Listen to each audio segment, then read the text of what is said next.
Hello again, everybody. This is Dan Clouser, and welcome back to the Journey My Mother's Son podcast. Yeah, I'm joined with Bobbi Kahler, who is a author, a coach, and a fellow podcast host. I was actually on her podcast a little while ago, UnYielded, Thriving No Matter What, and we connected and wanted to be on each other's shows. So I'm really looking forward to this time. Bobbi, thanks for joining me today. Absolutely. I'm so excited for this conversation. As am I. I've been looking forward to it. And just before we get started in the conversation, though, tell my listeners a little bit about, who Bobbi is today. All right. So, you set it up really well. I would say that what we kind of specialize in is helping solopreneurs, those people who have decided to make that plunge and kind of take the reins of their life, so to speak. What we do is we help them to truly lead their lives, not just live their lives, and also to really think about what does it mean to live on my own terms? What are my values? What's important to me? What are my priorities? And then how do we do that? How do we navigate the challenges and obstacles that might arise? Because that's part of the journey. And also, I'd say, how do we capitalize on the opportunities that do come up? So that's a little bit more. Yeah, I love it. So, what was it that kind of got you into, coaching in the first place? Because you've been coaching for, it seems like now everywhere you turn, somebody is a coach. Yep. But I mean, you've been doing this, before coaching was cool. I mean, you've been, and doing some coaching for about 20 years now. So what was it that, got you into it in the first place? Yeah, I think it's funny that you say that too. I think it was kind of a combination of two things. The first thing was that I grew up with what one speech pathologist said was, he called it catastrophic speech problems. And he was not wrong. I had really bad speech problems. And then when I was a freshman in high school, I took a speech class, like where you had to get up and give a presentation, because as someone having speech problems, I was terrified to speak in public. And I thought, well, I at least need to learn how to stand in front of a small group of people and make a presentation. So I took a speech class, and I'll never forget my very first speech. It was a train wreck. And I'm not being hard on myself. It was truly a train wreck. And my teacher, Mr. Jordan, he happened to be the speech and debate coach for the high school. And we had a really good speech and debate team. And when the class was over, he said, "Hey, Bobbi, could you stick around for a couple of minutes?" And I thought, oh my God, I've done so bad. He's going to ask me not to come back, But he said, "Bobbi, have you ever thought about joining the debate team?" And I just looked at him for like a very long second, and I said, "Did you hear my speech?" Because it was bad. And he said, "Yeah." He goes, "It wasn't very good," but he said, "I think you've got potential." And he said, "I think that with your potential and your willingness to work hard and my coaching," he said, "I think you could be really good at this."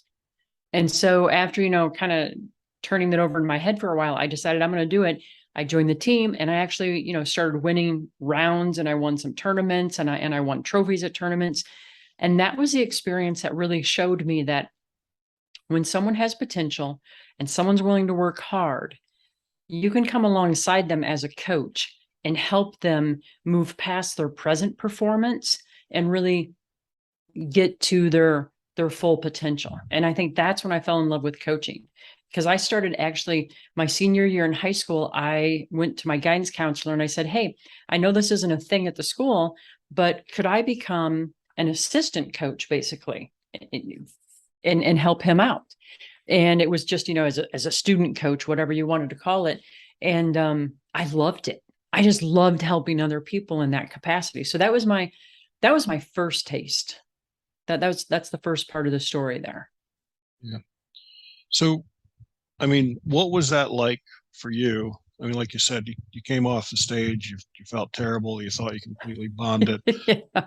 But then for him to kind of see something in you that you didn't see in yourself, again, after, what was a really bad performance, like he could still see through that and see that there was something there. I mean, what did that mean to you in that moment? And then how has that translated into your style of coaching to be able to see potential in others that they may not be able to see in themselves? Yeah. So to the first part of it, it meant a lot to me because I had great respect for him. And like I say, the debate team, I mean, we had teams that went to nationals and placed at nationals. So, and I also knew Mr. Jordan well enough to know he wasn't going to blow sunshine just for the sake of being, a Pollyanna about it. He was very real in his feedback. So I thought, well, if he's seeing that, then there must be something that I can't see yet. And so it was very powerful for me. It was very encouraging. And then how it's translated into my coaching is I've always thought that as a coach, our job is to hold up a mirror for the client to see themselves in. And I always say it's a mirror free of distortions, because what I've noticed over the years, and because I've coached more than 3,000 people, and what I've noticed is that many of us and many of the people that I've coached are really, really good at seeing their flaws. And actually, they're not even good at seeing their flaws. They're good at picking themselves apart. And they pick at things that really don't matter.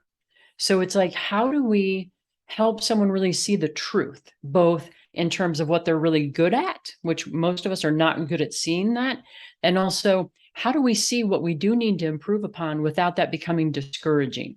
Because it's just to me, that's just what we have to learn next, right? It doesn't mean anything fatal. It doesn't mean that we can't learn. It's just like, oh, this is the next step in my journey. So that's kind of how it's influenced me. Yeah, that's very cool. How has your coaching style changed over the years? How have you evolved as a coach? I think, oh God, I think, Dan, if you had recordings of me coaching like in the early 2000s or before, I'd probably be really embarrassed by what I was doing then. Because I think back then, I was more in my head then. Like, oh, I've got to ask the perfect question, or, oh, I have to help them solve this problem, or it was too much about me. And what I've realized over the years is it's very, very much about them.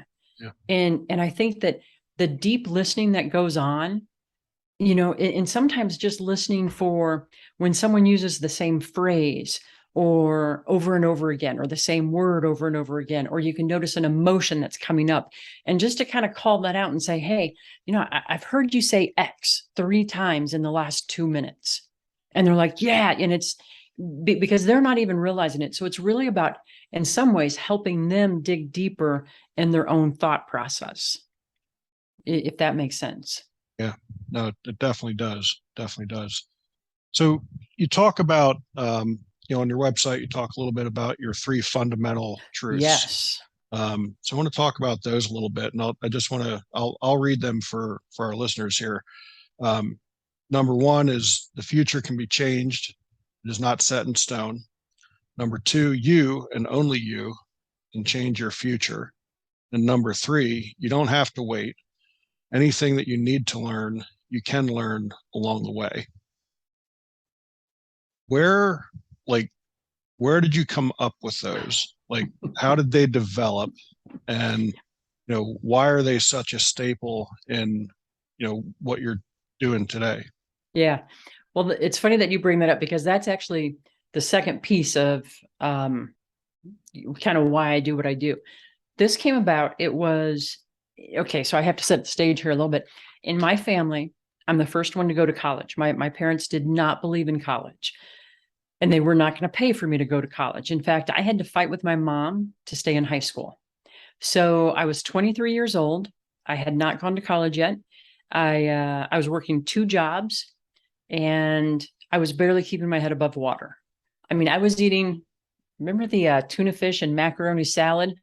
I ate that like, I don't know, 5 nights a week, because you can get a lot of macaroni and a lot of tuna at Walmart, and it was cheap. And so that's what I was doing. So it's New Year's Eve. I'd worked my 2 jobs. I went home. It was shortly after midnight, because I was a hostess. That was one of my jobs. And I think I finished up my shift right around midnight. And so I went home, and I was sitting in my dark little apartment, and I thought, how did my life turn out this way? because I was truthfully on a path to nowhere. And the answer that came back to me was your life is a reflection of the choices that you've made so far.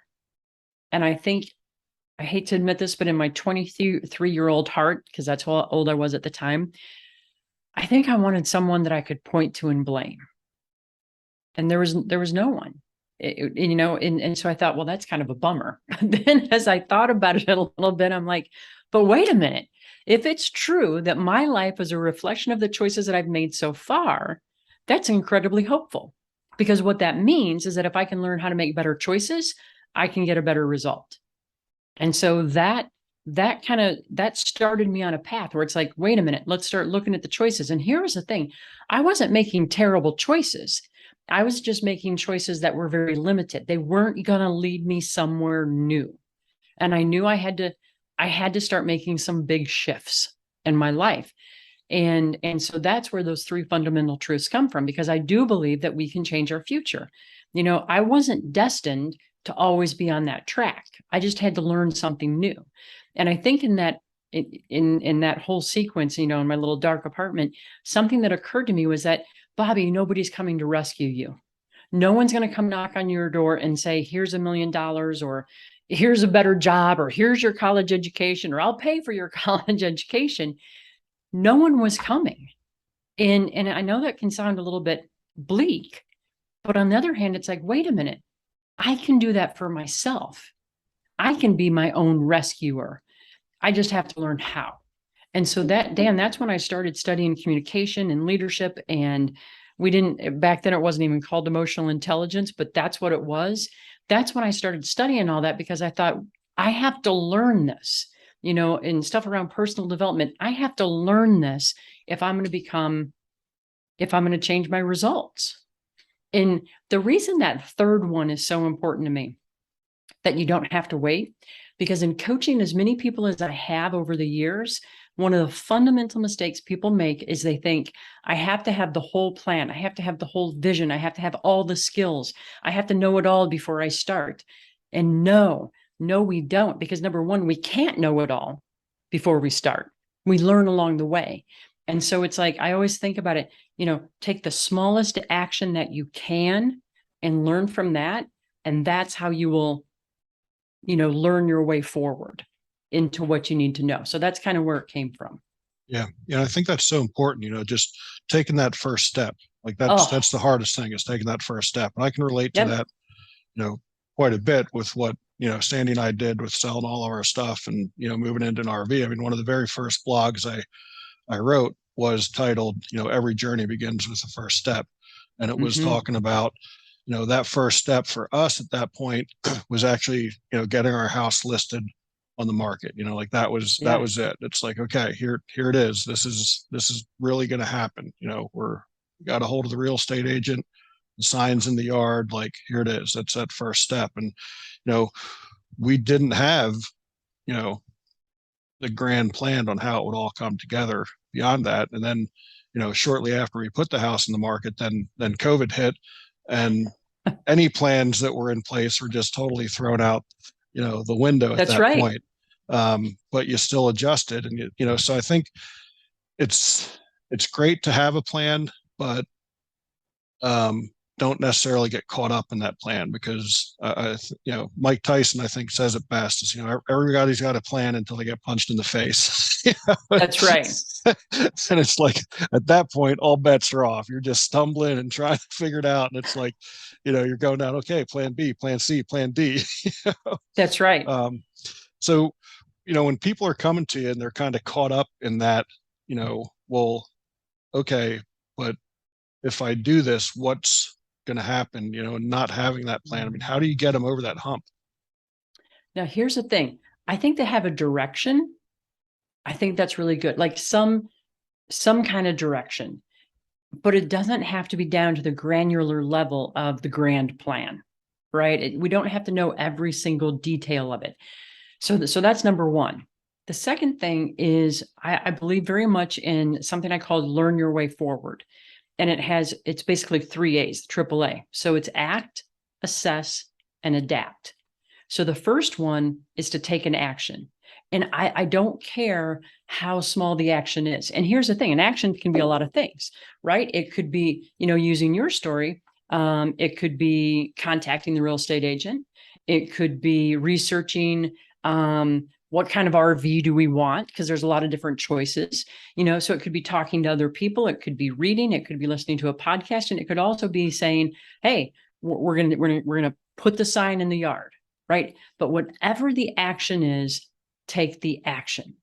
And then the second part of that is to assess, okay, how did it go? So let's say that you're learning a new skill, or you want to learn a new skill. So you take some kind of action, then you step back and you say, okay, how did it go? Did it go as well as I thought it would? Did it go poorly? And no matter what happened, that's okay, because it's a little bit of an experiment. So you can say, okay, well, if it went well, why did it go well? How can I duplicate that in the future? If it went poorly, okay, what led it to go poorly?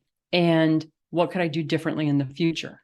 And that's an incredibly important step, because let me come back to that in a minute. And then the third step is to adapt, to try something new in the future. But the reason that second step is so important, I remember, oh my gosh, it was right around that same time when I was 23, 24. And have you ever had one of those moments where the universe kind of taps you on the shoulder, like trying to give you a message?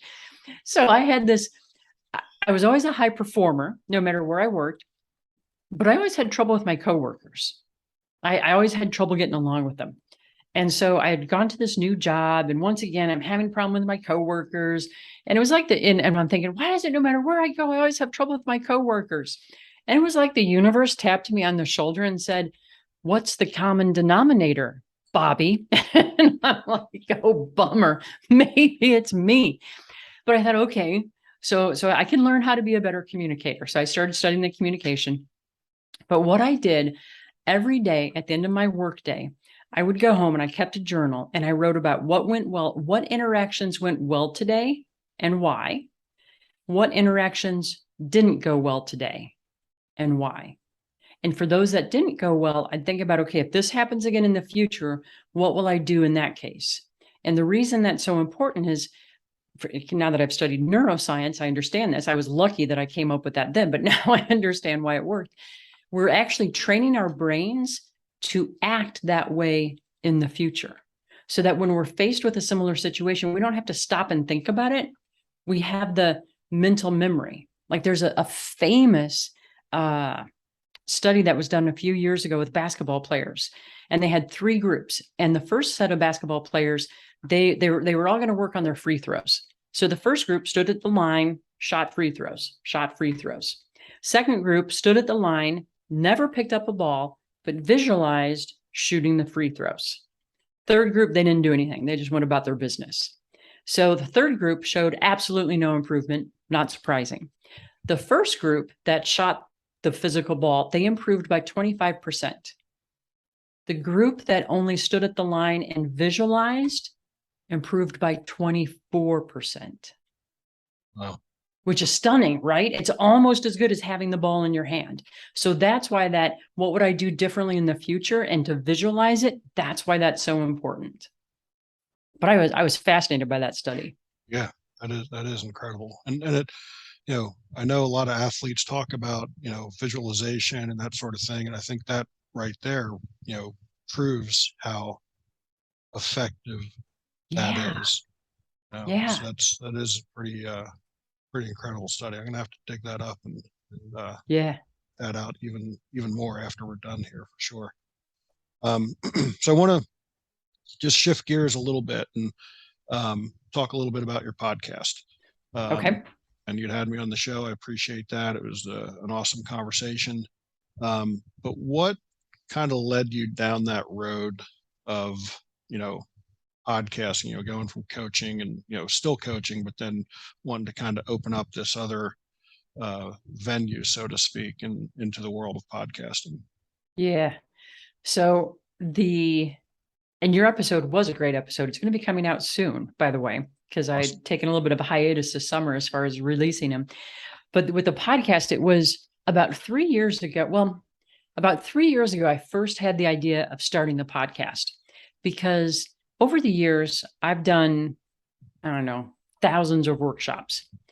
And the icebreaker I usually use is I'll ask the class, hey, introduce yourself, tell us, about yourself, whatever. But also, answer this question. If you really knew me, you would know, because it gets people to reveal something a little bit more interesting. And over the years, I've heard some of the most fascinating stories. People who were ghost hunters and they were at Alcatraz, doing that. Or one woman, her great grandfather, he lived in the South, and he would find old slave grave cemeteries and restore them by hand. And I thought, oh my goodness. And I heard people who volunteered and they did like all these just amazing things. And I always thought, more people need to hear these types of stories. There's not enough good news out there. And so more people need to hear these stories, because I think everyone has a story. And so it was about 3 years ago, and I had the idea, but I was traveling quite a bit and I was on the road all the time. And I'm like, oh my goodness, how am I going to make this happen? And then COVID hit. I'm like, well, there goes that excuse. I'm not on the road anymore. I'm like, okay. And it was kind of scary because I thought, well, what do I know about podcasting? Answer would be basically nothing at that point.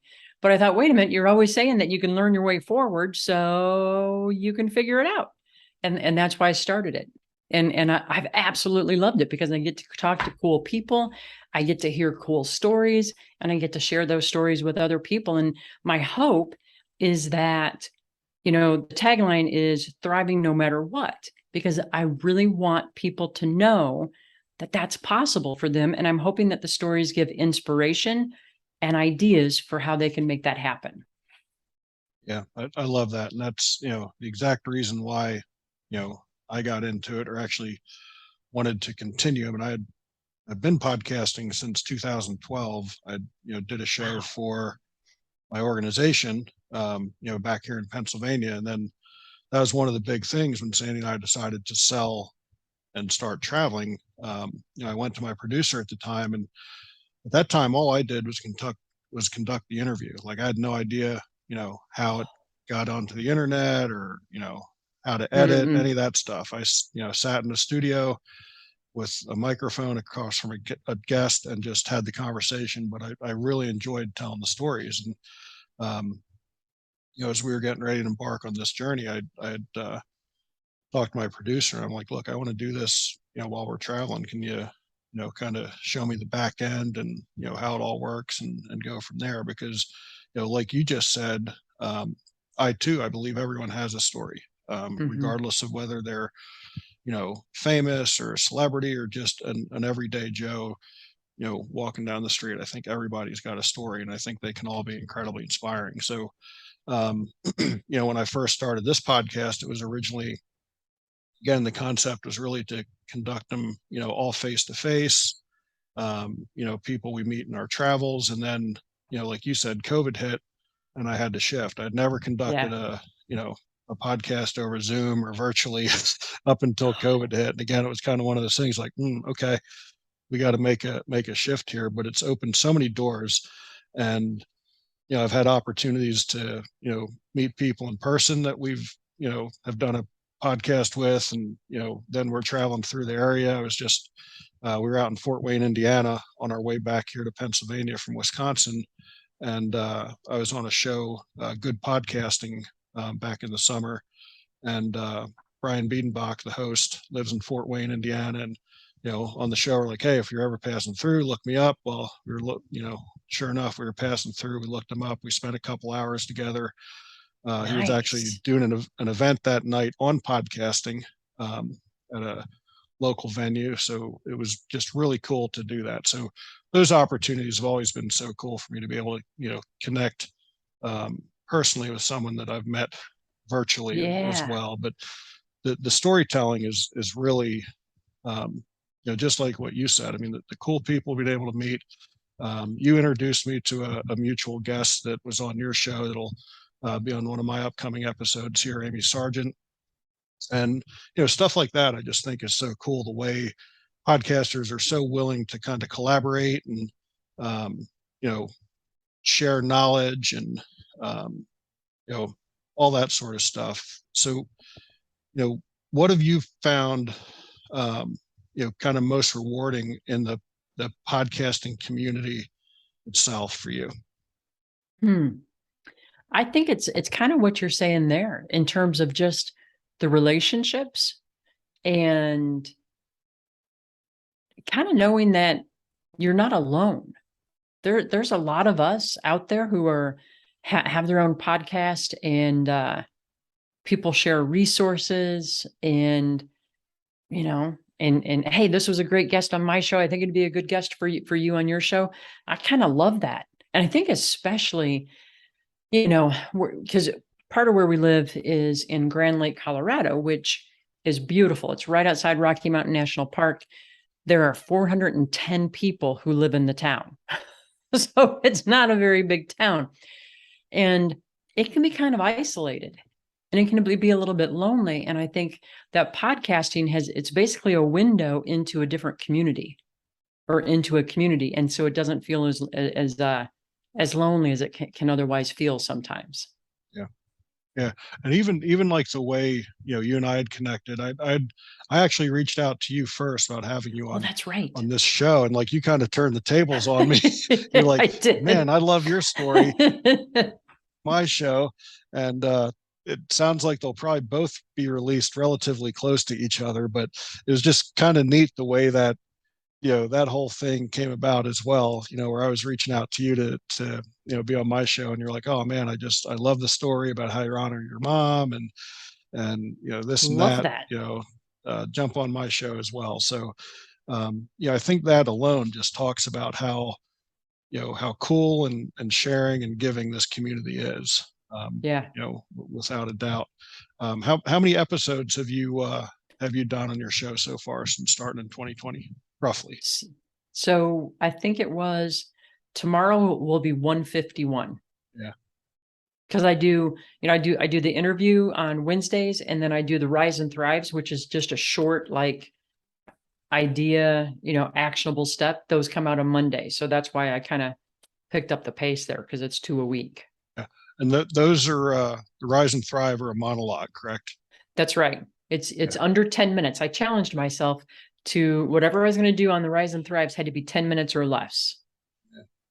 Was that something difficult for you to do the monologues, or what was it? What made you want to do the monologues as well? I think with the monologues, it reminded me years ago, I had a newsletter called Success Builders. And I always challenged myself they had to be like maybe 2/3 of the page or less. Because I thought people are busy. Sometimes a longer article is absolutely great. And I have a newsletter where the articles are longer, to get more in depth and things. But sometimes people just want they want the quick hit. They want it to be a jolt of motivation. They want to get some ideas that they can implement. And so it was kind of a challenge to myself, like, what can you do here? And at first I'm like, well, I'll keep it under 20. And I'm like, well, come on, 20 minutes, you can do, make them shorter than that. So a lot of them fall right around 7 minutes, but it was a little bit different in the beginning. I had to get used to not having the guest to talk to, but I've enjoyed it. I've enjoyed it quite a bit. Yeah. I know, I've done one monologue, and again, about 150 plus episodes of this podcast. And it's just not something that I've totally embraced yet. I've had I'm still in contact with my old producer of my original show, and she's always pushing me, like, do more monologues, do more monologues. And I'm just not there yet. So I always like to have the conversation with someone who does monologues to kind of see, how much out of their comfort zone was it initially, and how have they embraced it now. So Yeah. It's good to know.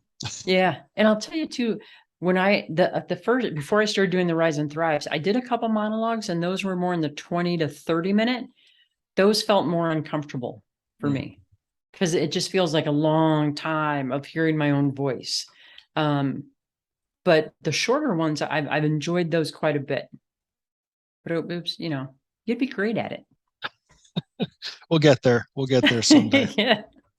But I love the engagement of talking to someone else. And I guess Yeah. maybe that's maybe that's a little of my hang up as well, as I love having the conversation and getting to know people and learning about them and helping them tell their story, because I've never been one who's liked the spotlight on me.